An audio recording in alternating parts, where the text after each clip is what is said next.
पिता के घर में रहने वाली कन्या कौन सा पाप करती है। एक दिन की बात है जब देवी पार्वती पृथ्वी लोक पर भ्रमण करके भगवान शिव के पास आती हैं और कहती हैं कि परम परमेश्वर देवों के देव प्राणनाथ, आज जब मैं मृत्युलोक पर भ्रमण कर रही थी तब मैंने देखा कि कुछ कन्याएं अपने पिता के घर में कई अधिक समय से रह रही हैं, जबकि पिछले युगों में कन्याओं का विवाह कम आयु में होता था और वो तभी से अपने पति के घर में रहने को जाती थीं। तथा मैंने एक विचित्र घटना भी देख ली। कई सारी कन्याएं विवाह के बाद भी पिता के घर में लंबे समय तक या बार बार रहने को जाती हैं। प्राणनाथ, मैं जानना चाहती हूँ, क्या पिता के घर में कुंवारी कन्या का कई अधिक समय तक रहना सही होता है या नहीं? कौन सी आयु में कन्या का विवाह करने योग्य होता है और विवाह के बाद पिता के घर में रहने से कौन सा पाप लगता है?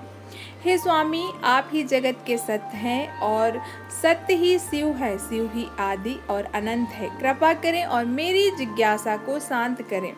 तब भगवान शिव मुस्कुराते हुए बोले, हे देवी पार्वती, आज आपने जो प्रश्न किए हैं वो समस्त मानव जाति के कल्याण हेतु अत्यंत महत्वपूर्ण है।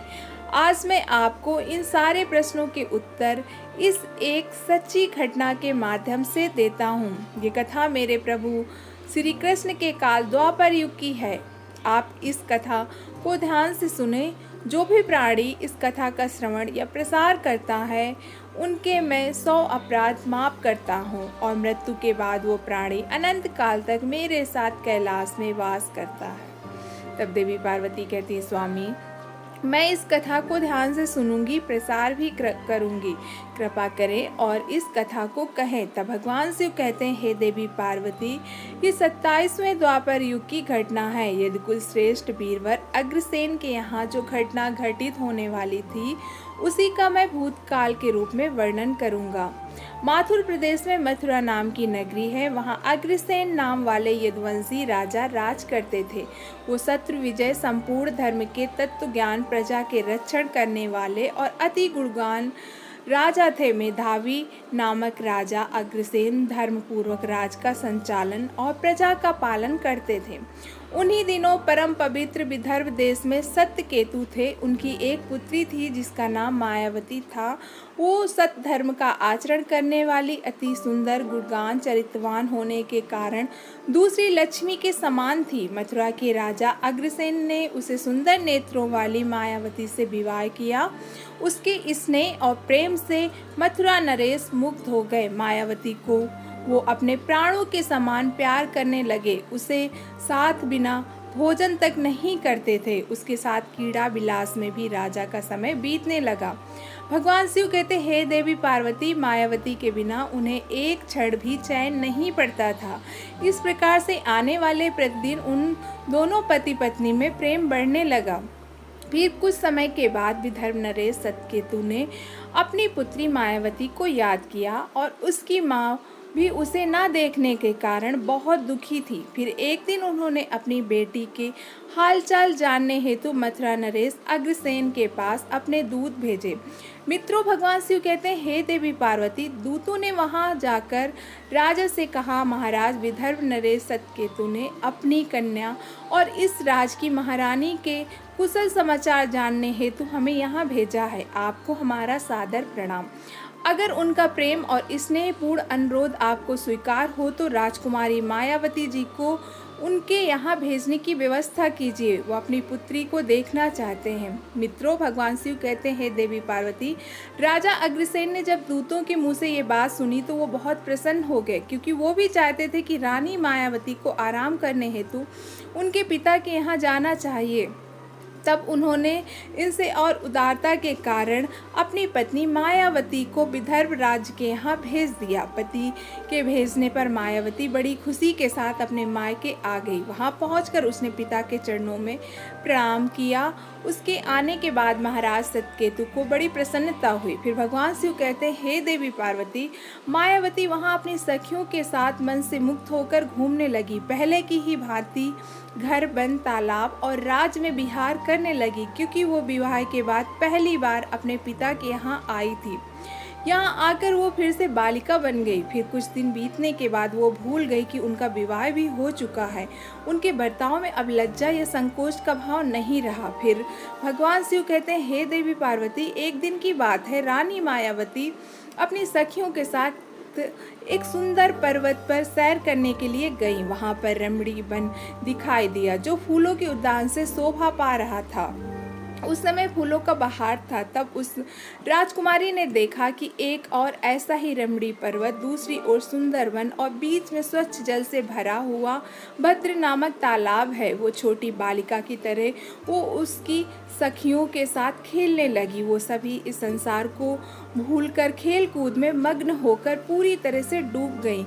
फिर वो तालाब में उतर गई, हंसती गाती हुई जल क्रीड़ा करने लगी। मित्रों, फिर भगवान शिव कहते हैं, हे देवी पार्वती, इस समय कुबेर का सेवक गोविंद नाम का एक दैत्य दिव्य विमान में बैठकर आकाश मार्ग से कहीं जा रहा था। तब उस समय तालाब के ऊपर आने पर उसकी दृष्टि मनमोहन सुंदर विदर्भ की राजकुमारी मायावती पर पड़ी, जो निर्भय होकर स्नान कर रही थी। गोविंद के पास दैवी शक्ति होने के कारण उसने निश्चित रूप से जान लिया कि ये विदर्भ नरेश की कन्या और महाराज अग्रसेन की प्यारी पत्नी है।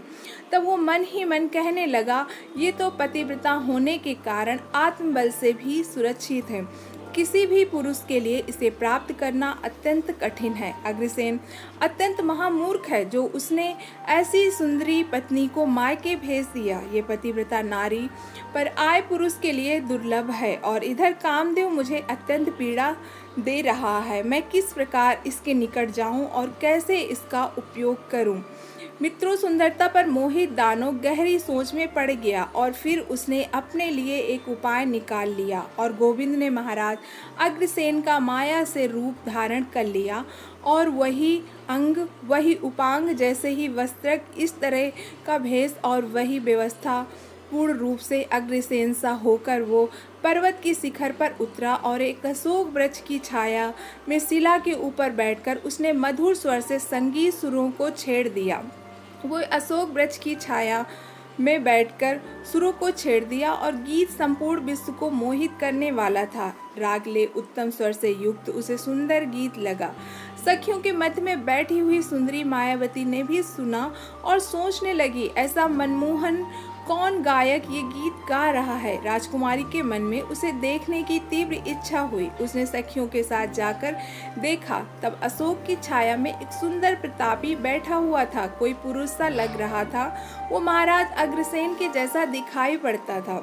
मित्रों, भगवान शिव कहते हैं, हे देवी पार्वती, वास्तव में वो राजा के भेष में एक नीच दानव ही था। मायावती विचार करने लगी कि मेरे स्वामी मथुरा नरेश अपना राज छोड़कर इतनी दूर कब और कैसे चले आए। वो इस प्रकार सोच ही रही थी कि उस पापी ने स्वयं ही पुकारा, प्रिय आओ देवी, तुम्हारे बिना मैं नहीं जी सकता। सुंदरी, तुमसे अलग रहकर मेरे लिए इस जीवन को व्यतीत करना भी असंभव सा ही हो गया।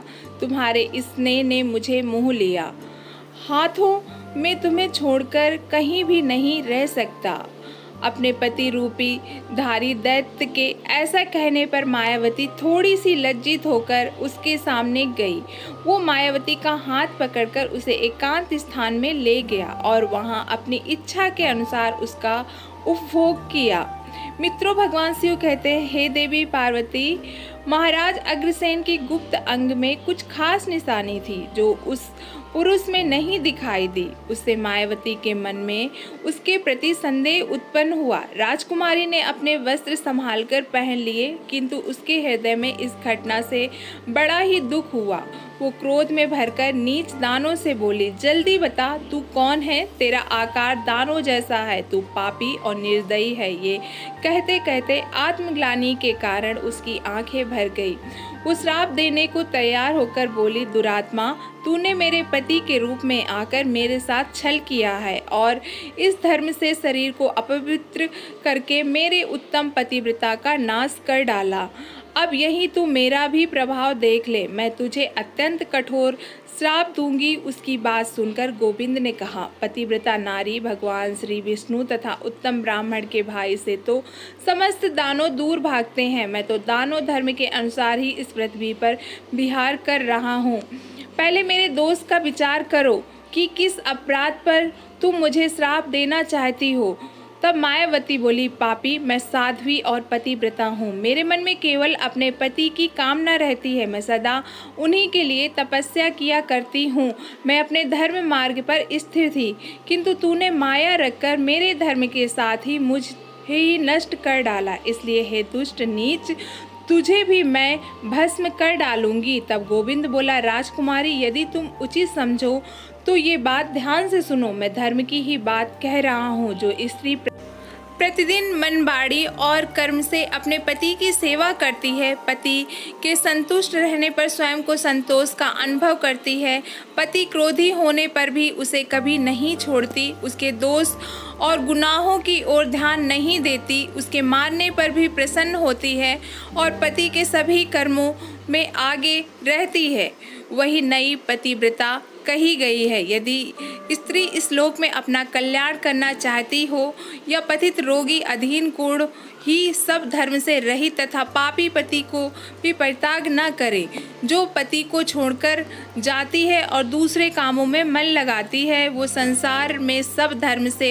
बहिष्कृत व्याचारणी समझी जाती है। जो पति की अनुपस्थिति में लालच में तरह तरह के व्यंजनों का स्वाद लेती है तथा श्रृंगार करती है, उसे मनुष्य उल्टा कहते हैं। मित्रों, भगवान शिव कहते हैं, हे देवी पार्वती, वो आगे कहता है, मुझे वेद और शास्त्रों द्वारा, मेरे गुरु के द्वारा प्राप्त धर्म का ज्ञान है। ग्रस्त धर्म का परित्याग करके पति की सेवा छोड़ के यहाँ किस लिए आई हो तुम? इतना होने के बावजूद अपने मुंह से कहती हो कि मैं पतिव्रता हूँ। कम से कम तुम्हें पतिव्रता का छोटा सा अंश भी नहीं दिखाई देता। तुम डर भय छोड़कर पर्वत और वन में मतवाली होकर घूमती फिरती हो, इसलिए पापनी हो। मैं ये महान दंड देकर तुम्हें सीधी राय पर लाया हूँ। ये श्रृंगार या आभूषण तथा ये सुंदर वेशभूषा धारण कर क्यों खड़ी हो? पापनी, बोलो ना, किस लिए और किसके लिए ये सब किया? कहाँ है तुम्हारा पतिव्रता? दिखाओ मेरे सामने। ब्याहनी स्त्रियों के समान बर्ताव करने वाली नारी, तुम इस समय अपने पति से 400 कोस दूर हो। तुम में पति को देवता मानने का भाव दूसरा कहीं से भी तुम्हें लज्जा नहीं आती। तुम्हें तो ये क्या, मुझे भी अपने बर्ताव पर घृणा होती है। तुम क्या मेरे सामने बोलती हो? तुम्हारी तपस्या का प्रभाव कहाँ है? तुम्हारे देश और बाल, आज ही मुझे अपना बल, वीर और पराक्रम दिखा। तब मायावती बोली, असुर सुन, पिता ने मुझे अपने पति के घर से बुलाया है, इसमें कहाँ पाप है? मैं यहाँ भी पति का चिंतन करती हुई रहती हूँ। तुमने भी छल से मेरे साथ पति का रूप धारण करके मुझे धोखा दिया है। तब गोविंद ने कहा, मायावती, मेरी युक्ति बात सुनो। अंधे मनुष्य को कुछ दिखाई नहीं देता। तुम धर्म रूपी नेत्र से ही हो, फिर कैसे मुझे ना पहचान पाती? तुम्हें क्या था, तुम्हारे पति इतनी दूर कभी नहीं आ सकते, फिर भी तुमने मेरे साथ संबंध बनाया। जिस समय तुम्हारे मन में पिता के घर आने का भाव उदय हुआ, उस समय तुम पति की भावना छोड़कर उनके ध्यान से मुक्त हो गई। मित्रों, भगवान शिव कहते हैं, हे देवी पार्वती, वो कहता है, तुम्हारे हृदय की आँख ही फूट गई है। तब तुम नेत्र से होने पर भी मुझे कैसे पहचान पाती? गोविंद की बात सुनकर राजकुमारी मायावती जमीन पर बैठ गई। उसकी हृदय में बड़ा दुख हो गया। दानव वहां से चला गया। वो एक ज्ञानी दानव था, किंतु वो बड़ा ही दुराचारी और पाप आत्मा था। उसके चले जाने पर मायावती अत्यंत दुखी होकर रोने लगी, जिससे रोने की आवाज़ सुनकर सखियां उसके पास दौड़ी आईं और पूछने लगी, राजकुमारी, आप रोती क्यों हो? मथुरा नरेश महाराज अग्रसेन कहाँ चले गए? मायावती ने अत्यंत दुख से रोती रोती अपने चले जाने की सारी बात बता दी। फिर सभी सखियां उसे पिता के घर में ले गई। उस समय वो थर थर काँप रही थी। सखियों ने मायावती की माता को सारा वृतांत सुनाया। महारानी अपने पति के महल में गई और उनसे कन्या का सारा वृतांत उन्होंने कहा सुनाया।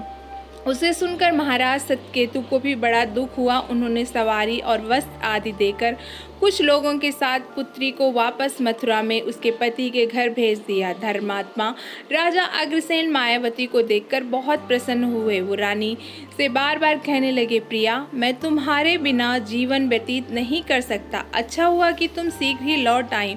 मायावती, तुम अपने भक्तिभाव और पतिव्रता आदि सद्गुणों से मुझे अत्यंत प्रिय लगती हो। अपनी प्रिय पत्नी मायावती से ऐसा कहकर महाराज अग्रसेन उनके साथ विहार करने लगे। सब लोगों को हानि पहुंचाने वाला उसका भयंकर गर्व दिन पे दिन बढ़ने लगा, किंतु उस गर्व का कारण केवल मायावती ही जानती थी। अपने उदर को बढ़ते हुए उस गर्व के विषय में मायावती को दिन रात चिंता बनी रहती थी। 10 वर्ष तक गर्व बढ़ता गया। तत्पश्चात उसका जन्म हुआ। मित्रों, फिर भगवान शिव कहते हैं, हे देवी पार्वती, ये वही तेजस्वी महाबली दुराचारी प्रजा को कष्ट देने वाला कंस था, जिसके भय से तीनों लोक के निवासी थर्रा उठे। उसके बाद भगवान श्री कृष्ण के हाथ से मारा गया और मोक्ष की प्राप्ति हुई। तब देवी पार्वती कहती, हे स्वामी, ऐसी घटनाएं भविष्य में संघटित होने वाली हैं, ये मैंने भी सुन रखा है। हे देवी, मैं आपसे जो कुछ कहा वो समस्त पुराणों को निश्चित मत है। इस प्रकार पिता के घर में रहने वाली कन्या बिगड़ जाती है। पिता को कन्या को घर में रखने का मोह नहीं करना चाहिए। भगवान शिव कहते हैं, हे देवी पार्वती, मैं आपको एक कुंवारी कन्या के विषय में कुछ महत्वपूर्ण बातें बताता हूँ, सभी ध्यान से सुनो। जब कोई भी कन्या जवान हो जाती है तो वो विवाह के योग बन जाती है तथा माता पिता को योग वर का चुनाव कर उसका विवाह करना चाहिए। उसे लंबे समय तक घर में नहीं रखना चाहिए। पति के ही घर में उसका पालन पोषण होना चाहिए। वहाँ रहकर वो भक्ति पूर्वक जो उत्तम गुण सीखे और पति की सेवा करती है, वो कुल की कीर्ति बढ़ती है और पिता को सुखपूर्वक जीवन व्यतीत करता है। ससुराल में रहकर यदि वो पाप करती है तो उसका फल पति को भोगना पड़ता है। वहाँ सदाचार पूर्वक रहने से वो सदा पुत्रों के साथ वृद्धि को प्राप्त होती है। कन्या के उत्तम गुणों से पिता की कीर्ति बढ़ती है और दोनों कुलों की पितृगण संतुष्ट होकर आशीर्वाद देते हैं। हे देवी, दामाद के साथ भी कन्या को अपने घर में नहीं रखना चाहिए। ऐसा करने से उसे पुरुष के मान सम्मान में समय समय के साथ कमी हो जाती है और उसे भी पाप लगता है। जब कन्या विवाह योग बन जाती है तो पराये लोग उस पर बुरी नज़र डालना शुरू करते हैं। ऐसे में कहीं वो किसी आय पुरुष के साथ प्रेम संबंध बनाए, उसके पहले ही विवाह करना होता है। एक जवान कन्या पिता के घर में रखना मतलब खजाने को चोरों के बीच में रखने के समान होता है। दोस्तों, कहानी पसंद आई हो तो चैनल को लाइक करना और सब्सक्राइब करना।